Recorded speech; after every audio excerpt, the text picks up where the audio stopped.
Eropa ke Indonesia itu perlu visa nggak ya? Perlu, Mbak. Oh, perlu visa, bukan visanya on arrival gitu? Iya, itu kan tetap visa. Tapi kan visanya on Ya, tapi arrival. bayar di imigrasi Indonesia ya, Kak? Ya, sebulan Oh, paling 500.000 cuman. oh gitu ya. Berarti nggak usah beli di negaranya ya? Ya kalau memang Maksudnya ngurusnya, memang konsulat atau KBRI-nya yang di negaranya bisa didatengin dan bisa bikinin ya dibikinin enggak apa-apa. oh kalau Iya. enggak di imigrasi Indonesia gitu ya, Iya, Kak? di bandara kan pasti ada yang Oh, turis kayak gitu. gitu-gitu. Betul. Oh, oke Gitu. oke. Gimana? Enggak, cuma tanya soalnya mau liburan. Enggak, Sampai mau Kak. liburan kemana? Sampai dari mana? Saya Apa pacare dari mana? saya di Hong Kong. Nanti Terus? mau pulang liburan, kita mau ke Indo gitu loh. Ketemu Indo, nggak ketemu di sini. Oh, bagus lah. Ya, aku nggak mau kalau dia ketemu di sini. Kenapa? Aku nggak mau, pulang aja. Nggak mau, pulang Indo aja lebih aman gitu loh. Loh. Lebih aman. Ya kalau di Kenapa, Indo Mas? sampean di rumah ya ditanyain keluarga nek belum hijab. Tapi kalau sampean Mama, di hotel, di kota, keluargaku udah tahu ya nggak gitu, apa-apa. Mas. Dia mau datang sama keluarganya. Oh, bagus loh. Uh-uh. Mau Jadi, mempersunting. Mempersunting. ya Oh, gitu. lamaran. Hmm. Siap. Jadi kasihnya di airport aja ya, di imigrasi Indonesia. Gini Mbak, jadi nek sampean tanya sama Iya. saya dua alternatif. Hmm.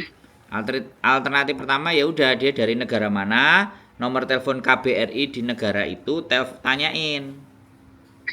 Kalau kami orang misalnya calonnya sampean orang Spanyol, kami mau datang ke Indonesia KBRI, apakah bisa mengurus visa di Spanyol, misalnya di Madrid atau di mana, KBRI-nya ada di mana? Oh, sebaiknya kalau cuman 1 bulan atau kurang dari 1 bulan langsung on arrival aja. Oh ya sudah, gitu aja. Tapi kalau misalnya dianya jawab, oh boleh diurus di sini, berapa biayanya dan berapa hari dan apa syaratnya, ya udah disuruh diurus di sana aja. Begitu visanya sudah keluar kan baru boleh, baru enak. Di bandara Gitu tinggal ya. lempeng aja jalannya.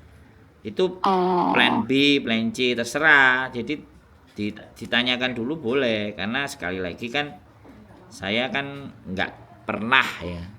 Saya cuman kalau di bandara cuman ngelihat wisatawan asing ya di sini visa on arrival tulisannya begitu aja. Kalau beberapa teman-teman yang suaminya dari Hong Kong itu ya bayar langsung kalau cuman 1 bulan. Kalau yang 3 bulan ya tak suruh ke KJRI. Coba tanya ke KJRI, kalau lebih dari 1 bulan bagaimana persoalannya, kan gitu. Cuma 1 bulan aja gitu loh, Mas. Iya, sampean kan nanyanya cuma sebulan. Saya kan ngasih penjelasannya Iya, kan Pak. lebih detail. Jadi gini loh, kalau orang nanya ke saya ya, nanya ke saya, yang saya tahu, yang saya sampaikan, Mbak. Hai. Ya, Iya. terlepas yang nanya mau butuh apa enggak, yang penting saya nyampein. Oh, iya. Jadi kalau misalnya orang, Mas aku kedinginan, aku ada kaos kaki, aku ada kaos tangan, aku ada baju tebel, aku ada mantel, jadi komplit dapatnya. Oh. Jadi kalau misalnya saya menyampaikan ini, itu tidak hanya buat sampean, karena ini ada di konten ya, saya menyampaikan untuk siapapun, untuk semua. Makanya kan ngomongnya agak sedikit general, lebih umum. Jadi nggak antara saya dan sampean kan. Oh iya. Jadi itu tipenya saya.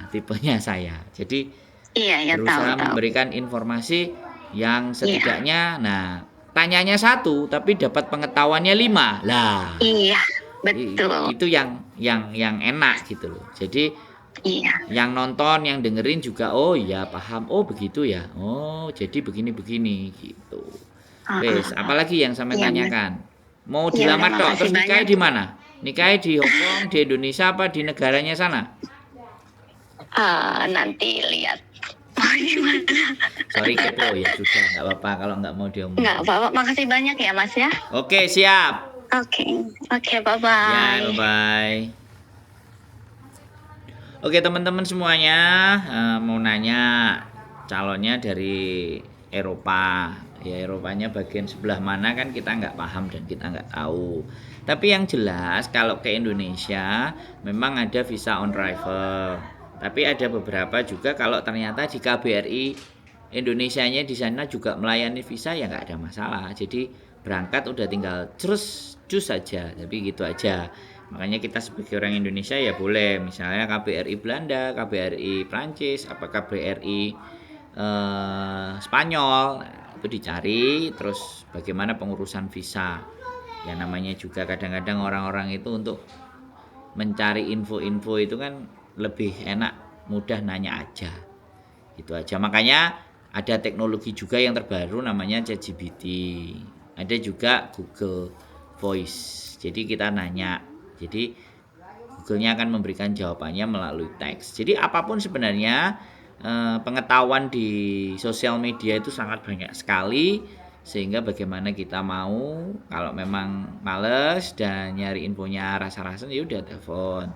Kalau saya bisa ya saya jelaskan. Kalau sayanya nggak ngerti, nggak paham, ya kita cari bareng-bareng bagaimana solusinya dan seperti apa. Jadi saya rasa sih seperti itu aja. Siapapun teman-teman semuanya, kalau memang ada hubungan, menjalin relationship, mau ada pernikahan dan semuanya, lebih baik memang kita harus tanyakan, lebih baik kita cari informasinya dulu yang akurat. Jangan sampai sekali lagi ya, kita itu ketemu masalah baru mencari jawaban. Jadi prediksi persoalan-persoalan, prediksi masalah-masalah yang apabila kita nanti hadapi di depan itu apa saja. Ini loh yang kadang-kadang dan biasanya teman-teman atau kita semuanya bahkan kadang-kadang beberapa orang itu menganggap bahwa ya udah nanti aman-aman saja nggak ada masalah. Atau kita mencari tahu hanya sesuai dengan kebutuhan saja. Nah, seperti itu. Jadi terkadang informasi itu sudah sangat membludak. Tersebar apapun itu semuanya. Ada yang hanya informasi itu dibutuhkan kalau mereka perlu. Kalau saya enggak. Kalau saya informasi baik itu secara hukum, secara kesehatan, secara peraturan, saya tambahkan semua ke dalam otak saya. Jadi saya ngelihat, apalagi sekarang beras itu mulai mahal. Kenapa kok beras itu mahal? Nah, ketika menyikapi dampak beras itu mahal itu bagaimana? Apakah kita tetap makan beras, makan nasi atau bagaimana? Atau orang nanya, orang teriak-teriak, "Wah, beras mahal gini bla bla bla bla bla bla." Nah, kalau kita bisa ganti di wol ampok lebih sehat, mungkin yang kena gula bisa turun. Tapi kalau perutnya yang nggak tahan ya sudah kayak gitu kan. Terus di Indonesia bagaimana? Pilpres seperti apa? Nah, terus bagaimana cara menyikapi sebuah persoalan? Bagaimana menghadapi teman-teman yang notabene-nya kita nggak bisa kendalikan? Teman-teman yang mencoba mendekati kita hanya dengan ini itu bergaul, berteman gitu aja. Oke, keep stay tune my YouTube channel and see you next video. Bye bye.